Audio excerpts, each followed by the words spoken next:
ഇടുക്കിയിലും കോട്ടയത്തും മഴ തുടരുകയാണ്. കുടയത്തൂർ അടൂർ മലയിൽ ഉരുൾപൊട്ടി ഒരാളെ കാണാതായി. വാഗമൺ കോലാഹലമേട്ടിൽ വീടിന് മുകളിലേക്ക് മണ്ണിടിഞ്ഞു. ഒരാൾ കുടുങ്ങിക്കിടക്കുന്നു എന്നുള്ളതാണ് ലഭിക്കുന്ന നിലവിലെ വിവരങ്ങൾ. കോട്ടയത്ത് കൊടുങ്ങയിലും കൊക്കയാർ പഞ്ചായത്തിലും 3 ലെവലും ഉരുൾപൊട്ടി. മൂരിക്കൊല്ലി, നടക്കൽ, മുളങ്കയം, പൂഞ്ഞാർ ഭാഗങ്ങളിൽ വീടുകളിൽ വെള്ളം കയറി. ഇടുക്കി, എറണാകുളം, തൃശൂർ, പാലക്കാട്, മലപ്പുറം, കോഴിക്കോട് എന്നീ ജില്ലകളിലും റെഡ് അലർട്ടാണ് നിലവിൽ പ്രഖ്യാപിച്ചിട്ടുള്ളത്. പലയിടത്തും ഒരു പ്രളയ സമാനമായ സാഹചര്യമാണെന്നുള്ളതാണ് നിലവിൽ ലഭിക്കുന്ന റിപ്പോർട്ടുകൾ. കോട്ടയത്ത് ഇപ്പോഴും മഴ കനക്കുകയാണ്. ജ്യോതിഷ് അവിടെ തുടരുന്നുണ്ട്. ജ്യോതിഷ്, ഇപ്പോഴും മഴ കനക്കുക തന്നെയാണോ?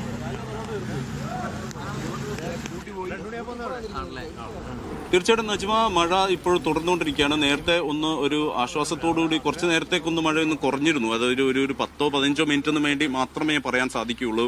പക്ഷെ മഴ ഇപ്പോഴും പെയ്യുന്നുണ്ട്.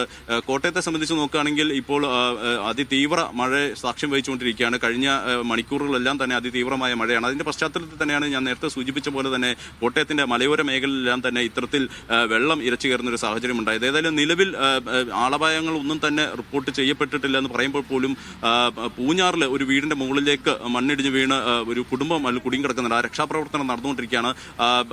അത് മാത്രമാണ് ഇപ്പോൾ ഏക ഒരു റിപ്പോർട്ട് ചെയ്യപ്പെട്ട ഒരു അപകടം എന്ന് പറയാനായിട്ട്. ബാക്കി എല്ലാം തന്നെ ആരും തന്നെ അത്തരത്തിൽ ഒരു കാഷ്വാലിറ്റി ആയിട്ടൊന്നും തന്നെ ഇല്ല എന്നുള്ളതാണ് ഏക ആശ്വാസകരമായ കാര്യം. പക്ഷേ പെയ്തുകൊണ്ടിരിക്കുന്ന മഴ ഒരു രക്ഷാപ്രവർത്തനത്തിന് ഒരു പ്രതികൂല സാഹചര്യം ഉണ്ടാക്കുന്നുണ്ടോ?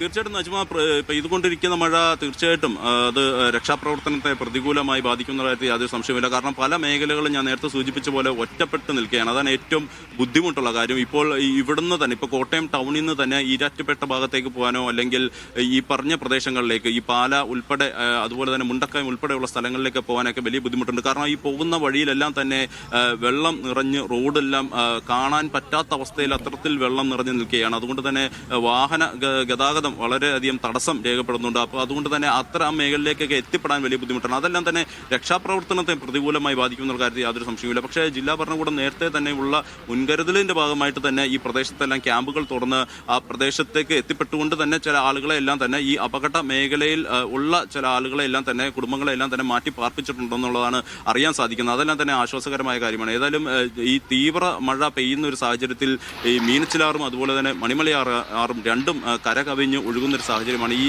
ആറുകളുടെ തീരത്ത് താമസിക്കുന്നവർ ജാഗ്രത പുലർത്തണമെന്നും അവിടെ താമസിക്കുന്നവരെല്ലാം തന്നെ അടിയന്തരമായി മാറണമെന്നും ഉള്ള ഒരു നിർദ്ദേശം ജില്ലാ ഭരണകൂടം ഈ ഘട്ടത്തിൽ നിർദ്ദേശിക്കുന്നുണ്ട്. അതെല്ലാം തന്നെ പാലിക്കണമെന്നും ജനങ്ങളോട് അഭ്യർത്ഥിക്കുന്നുമുണ്ട് ജില്ലാ ഭരണകൂടം. ഏതായാലും നിലവിൽ ഈ സാഹചര്യം മുന്നോട്ട് പോവുകയാണെങ്കിൽ, അതായത് ഇന്നലെ രാത്രി മുതൽ ആരംഭിച്ച മഴ ഇപ്പോഴും തുടരുകയാണ്. അത് അതിശക്തമായ രീതിയിൽ തന്നെയാണ് മഴ തുടരുന്നത്. അതാണ് ഏറ്റവും ആശങ്കപ്പെടുത്തുന്നത്. അത് ആ രീതിയിൽ തന്നെ തുടരുകയാണെങ്കിൽ വരും മണിക്കൂറുകളിൽ അത്തരത്തിലുള്ള തീവ്ര മഴ തന്നെ തുടരുകയാണെങ്കിൽ 2018 കണ്ട ആ ഒരു പ്രളയ സമാനമായ സാഹചര്യത്തിലേക്ക് പോകാനുള്ള ഒരു സാധ്യത കൂടി ജില്ലാ ഭരണകൂടം ഈ ഘട്ടത്തിൽ പറയുന്നുണ്ട്. കാരണം 2018 വെള്ളം കയറി പ്രളയത്തിന് സാക്ഷ്യം വഹിച്ച അതേ പ്രദേശങ്ങളൊക്കെ തന്നെയാണ് ഇപ്പോൾ വെള്ളം ഇരച്ചു കയറി നിൽക്കുന്നത്. പ്രത്യേകിച്ച് എടുത്തു പറയേണ്ടത് കുട്ടിക്കൽ കോസ്വേയും അതുപോലെ തന്നെ ഈരാറ്റുപേട്ട ടൗണും എല്ലാം തന്നെയാണ്. അന്നും ഇത്തരത്തിൽ തന്നെയാണ് വെള്ളം നിറഞ്ഞിരുന്നത് ഈ പ്രദേശങ്ങളെല്ലാം തന്നെ.